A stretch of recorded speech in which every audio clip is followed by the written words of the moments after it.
Salut Kevin, là. Salut Jules.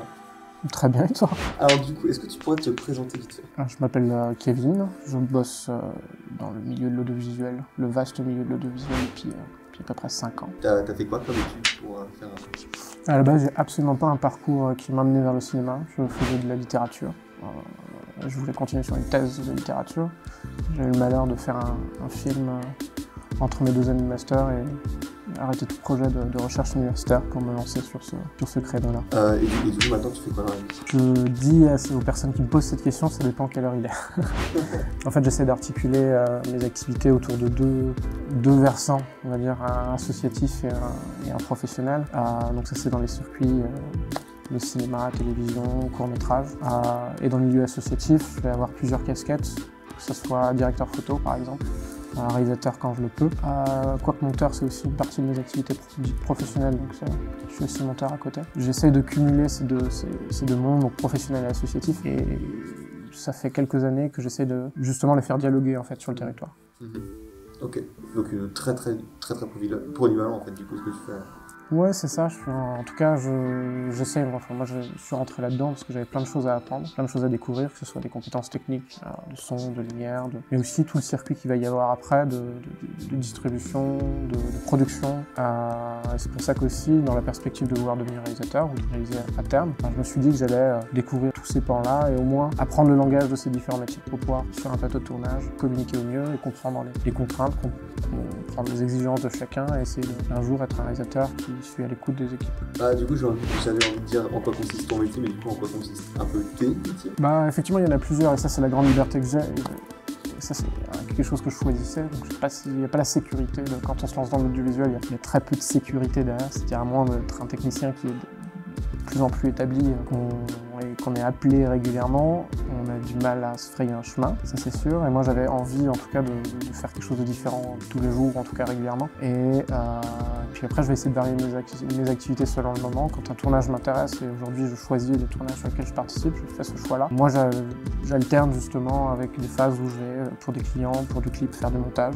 Un travail aussi beaucoup plus autonome, beaucoup plus solitaire. Et quand je suis en manque d'action, je retourne un petit peu sur les plateaux de tournage. Et du coup, comme tu nous as dit, tu arrives un peu à te créer un chemin malgré tous ces défis. Et justement, c'est quoi les principaux défis de la profession? En fait, il y en a plusieurs.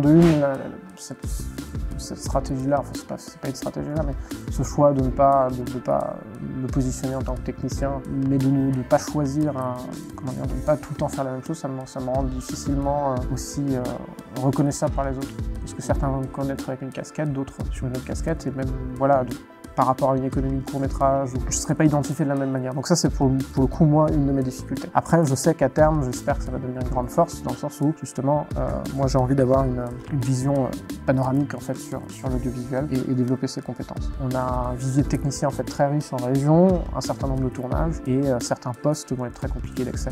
Voilà. Ce sera bien plus facile pour faire de la régie, par exemple, ici, sur une économie de court-métrage, de long-métrage ou de télévision, que de devenir chef-op. En tout cas ici. Qu'est-ce qui te motive toi personnellement dans ce métier? Peut-être tu vas te répéter un peu parce que Non, c'est une super question. Moi je pense que j'y suis venu, j'ai toujours été amateur d'art, des arts en général, et j'ai toujours su que je voulais écrire. Et écrire au sens large, ça peut être avec du son, ça peut être avec un stylo, ça peut être avec de l'image. Mais dans l'audiovisuel, ça c'est la réponse purement égoïste. J'ai la possibilité de travailler différentes matières et différents langages.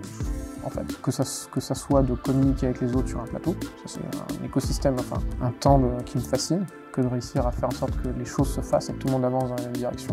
Donc là, par exemple, ça va correspondre à des travail de mise en scène, de production, de régie, ou alors après sur l'écriture elle-même du son, de la lumière. Alors quand je suis directeur photo, j'adore justement essayer de raconter quelque chose par la lumière et le cadre, mais quand je vais travailler du son, ce qui m'arrive plus souvent en post-production et pas forcément en tournage, pour le coup pas du tout, mais en post-production ça va être essayer d'écrire par le son, et du coup d'avoir ce vivier-là. Et du coup c'est cette espèce de pluridisciplinarité qui m'intéressait dans l'audiovisuel. Et aujourd'hui je me rends compte que ce qui m'intéresse le plus, c'est quand on arrive à créer une synergie, quand on arrive à tous, avec nos constitutions, nos expériences très différentes, réussir à se regrouper autour d'un temps très court, parce qu'on sait que les tournages sont toujours sportifs, et d'essayer d'aller quelque part ensemble.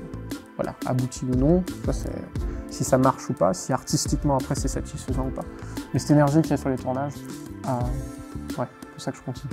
Et du coup, tu nous as dit que tu as fait une fac de lettres, si je Ouais. me souviens bien. Du coup, tu t'es formé uniquement en faisant du tournage, en manipulant toi-même, ou tu as quand même suivi des formations de cinéma? Ben non, au début, en fait, le premier film que j'ai fait, c'était... On apprend tout, on apprend à réaliser, on apprend à communiquer avec les acteurs. Après seulement, on commence à oser appeler ça de la direction d'acteur, à poser des lumières. J'ai même appris à faire du piano parce qu'il fallait bien faire la musique du film. Après, on a la chance aussi d'avoir des ressources internet énormes. Voilà. Après, il n'y a rien qui remplacera le faire. Prendre une caméra, tester, se rendre compte que quand on est dans une énergie de travail, communiquer avec cette personne-là et parler comme ça marche pas. Il vaut mieux reformuler la chose, prendre sur soi aussi. Étant quelqu'un, par exemple, de très, très nerveux, très colérique, ça c'est quelque chose que j'ai dû apprendre, à savoir communiquer avec les gens. Je suis encore en apprentissage, ça dépendra à qui on en parle. Ça rejoint aussi cette alternance entre mon parcours plus dans l'association et dans les productions associatives, mais aussi sur des productions professionnelles. Les cadres de travail ne sont pas les mêmes. Souvent, les motivations des gens sur les tournages ne sont pas les mêmes. Sur l'associatif, vous allez beaucoup sur du bénévolat. Dans le monde professionnel, vous avez un contrat et parfois, des fois, dans l'un ou l'autre des cas, on est là pour remplir son contrat et pas forcément par volonté. Et ouais, ce temps que j'ai passé en régie, et aussi en faisant, après, en expérimentant, en essayant de conduire un projet ou de conduire collectivement, parce qu'on ne fait pas du cinéma seul, mais de conduire ces projets-là, de se rendre compte que tiens, ça n'a pas marché, pourquoi? Avec tout ce que, du coup, un peu tout ce que tu m'as dit, est-ce que tu pourrais me citer genre 5 compétences les plus importantes en fait, à peu avoir dans ce domaine? Ou 5 qualités? 5, il faut que je les hiérarchise. Justement, je fais exprès Ok. d'avoir un tout petit entonnoir. 5. Déjà la communication. Déjà communication, mais quel que soit le poste, il faut apprendre à communiquer, à échanger, parce que c'est du vent, on travaille de la matière qui n'existe pas encore avant qu'on la fasse. Et plus on est clair, plus c'est simple de résoudre les problèmes. Donc communication, il faut le transformer en adjectif, mais communicatif. Endurant, ça c'est... ça, il n'y a pas le choix. En tout cas, ouais, c'est parfois, c'est très souvent un sport de combat. Humble, même quand les autres essayent de ne pas vous traiter comme humble, mais essayez de rester humble et se rendre compte que c'est pas parce que quelque chose a marché une fois que ça remarchera. Je vais vous donner mille et un exemples, mais c'est pas parce que vous avez réussi un film que le deuxième sera bon. Beaucoup anticiper aussi, être prévoyant, essayer de se mettre à la place des autres. Et la dernière, c'est proactif. C'est ce qu'on disait, ne pas attendre et essayer d'anticiper, de trouver une solution et surtout soulager. En fait, c'est comme un plateau de tournage, c'est comme une espèce de mini-famille, un mini-organisme. S'il y en a un qui plombe le tout, ça va entraîner, ça va faire basculer absolument toute l'énergie du tournage. Tandis que si chacun essaye de donner, et si chacun se motive, chacun se stimule et si chacun essaie de faciliter le travail de l'autre en communiquant bien, au moins on va quelque part. Alors du coup, pour aller un petit peu plus loin, où est-ce que tu dois toi dans 10 ans par exemple? Les questions se posent aussi à un moment donné quand on n'est pas intermittent, quand on n'a pas un statut, par exemple salarié, ou quand on n'a pas une sécurité qui nous permet de voir loin, on se pose quand même des questions de future famille et de stabilité à ce niveau-là. Moi j'espère que j'aurai passé le pas de la réalisation, c'est-à-dire produite, avec des équipes, avec une société de production derrière. Voilà.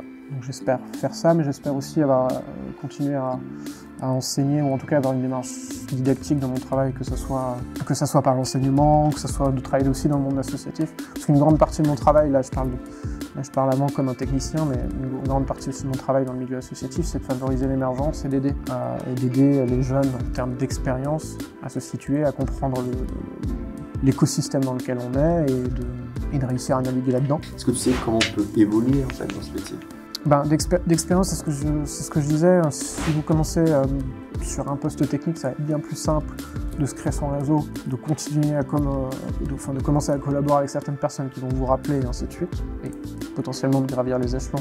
Ouais, les échelons, mais c'est pas toujours une question d'échelon, parce que c'est pas parce qu'on passe 3e, 2e, 1er, c'est pas le même métier. C'est pas tout le temps hiérarchique comme ça, c'est pas uniquement vertical, mais en tout cas, moi je dis souvent que c'est un peu comme l'armée, il y a tous les métiers, c'est ça qui est intéressant. Et les passerelles, il y en a, en fait. Je connais plein de gens qui travaillent en tant qu'électro, puis chef décorateur, qui arrivent aussi eux-mêmes à doser leurs envies selon les projets. Il suffit d'avoir un premier contact qui nous aide justement à rentrer sur un tournage. Eh bien écoute, pour conclure cette interview, est-ce que tu aurais un ou des conseils de choses à faire ou ne pas faire pour les personnes qui sont passionnées par le visuel, qui aimeraient en vivre? La première chose, c'est de bien connaître les métiers et avant de vouloir trop vite aller...